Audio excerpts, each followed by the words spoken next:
آج ہم بات کریں گے جی بہت سارے لوگ کنفیوژن کے شکار ہوتے ہیں کہ ہمارا یہ مسئلہ ہے، ٹھیک ہے، وہ ایکچوئل میں مسئلہ ان کا ہوتا ہی نہیں نا، تو اس مسئلے سے کیسے نکلا جائے یہ نہیں میں بات کر رہا، وہ مسئلہ ہے ہی نہیں، ٹھیک ہے، اور اس کا جو ہے ایگزیکٹ فگر آؤٹ کیسے کریں گے، وہ پرابلم ہے بھی ہے کہ نہیں، ڈیفائن کیسے کریں گے، آپ اس بارے میں ہمیں گائیڈ کر دیں۔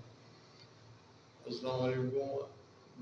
سب سے پہلے بات یہ سوچنے کی کسی مسئلے کے حوالے سے کہ اس میں دو چیزیں ہوتی ہیں کہ اگر ایک ہوتی ہے نیڈ اور ایک ہوتا ہے وانٹ، یعنی ایک خواہش ہوتی ہے اور ایک ضرورت ہوتی ہے۔ ایگزیکٹلی، اگر آپ کا کوئی مسئلہ ضرورت پر مبنی ہے تو وہ یقیناً پھر کوئی مسئلہ ہے، لیکن آپ کا کوئی مسئلہ اگر خواہش پہ مبنی ہے تو وہ مسئلہ نہیں ہے۔ صحیح، تو ان چیزوں کو مد نظر رکھتے ہوئے وہ ضرورت اور خواہش میں تفریق کرتے ہوئے آپ نے جو ہے اپنے مسئلے حل کرنے کی طرف بڑھ سکتے ہیں۔ اگر ہم اپنی خواہشات کو ضرورت سمجھ لیں اور ان کے پیچھے لگ جائیں تو نہ صرف مسائل بڑھتے ہیں بلکہ ذہنی پریشانیاں بھی اس سے بہت بڑھ جاتی ہیں۔ اس لیے بنیادی امر یہ ہے کہ آپ ضرورت اور خواہش میں فرق کو جاننے کی کوشش کریں۔ مثلا کپڑا ضرورت ہے لیکن مہنگا کپڑا پہننا یہ خواہش ہے۔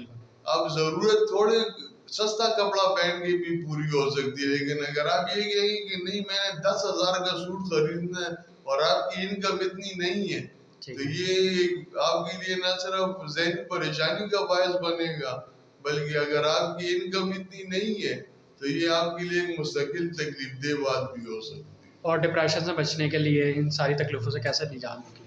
اللہ تعالیٰ قرآن شریف میں فرماتا ہے کہ یہ ہو ہی نہیں سکتا کہ میرا ذکر نہ کرو اور تمہیں تمہارے دل کو تسلی مل جائے۔ سب سے بڑی بات یہ رسول اللہ صلی اللہ علیہ وسلم فرماتے ہیں، ایک حدیث قدسی ہے کہ وہ لمبی حدیث ہے لیکن اس کا جو نچوڑ ہے وہ یہ ہے کہ ایک اللہ کی چاہت ہے اور ایک انسان کی چاہت ہے۔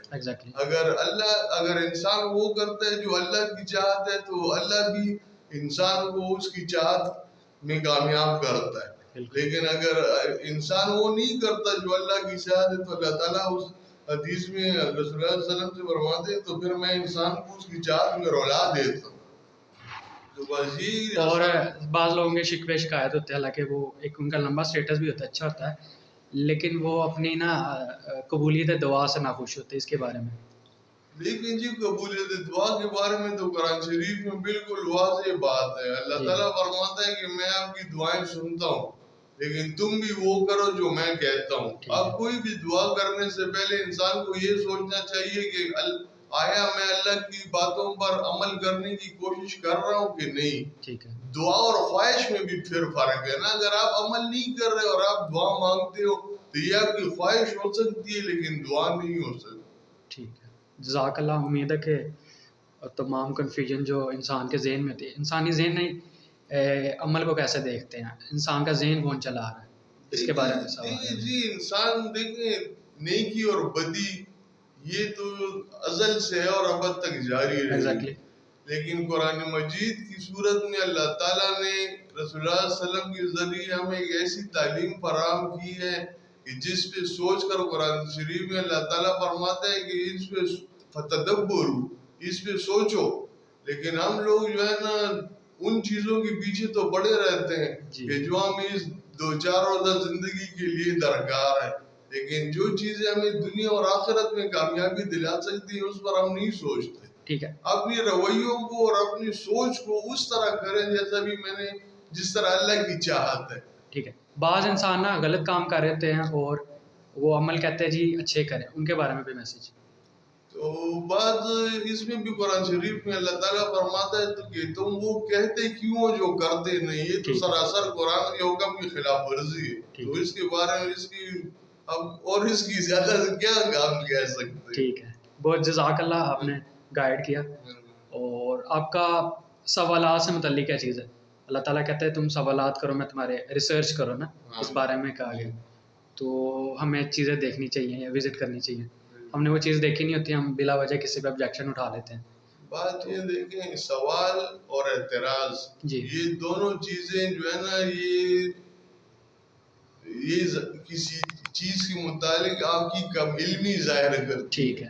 کیونکہ جب اعتراض وہ ہوتا ہے کہ جس کو نہ سمجھ کر آپ اس پہ تنقید کرنے کی کوشش کریں, بالکل. اور سوال وہ ہوتا ہے جیسے بچہ کلاس میں استاد سے کوئی سوال کرتا ہے تو کیونکہ بچے کو تو علم نہیں ہوتا کہ اس سوال جو میں پوچھ رہا ہوں اس کا جواب کیا, اس لیے وہ پوچھتا ہے. ٹھیک ہے. اور اعتراض کے پیچھے یہ بات ہوتی ہے کہ اس میں بھی ناسمجھی پہلا پہلو ہے, لیکن ایک ہوتا ہے بلا جواز اعتراض. جی.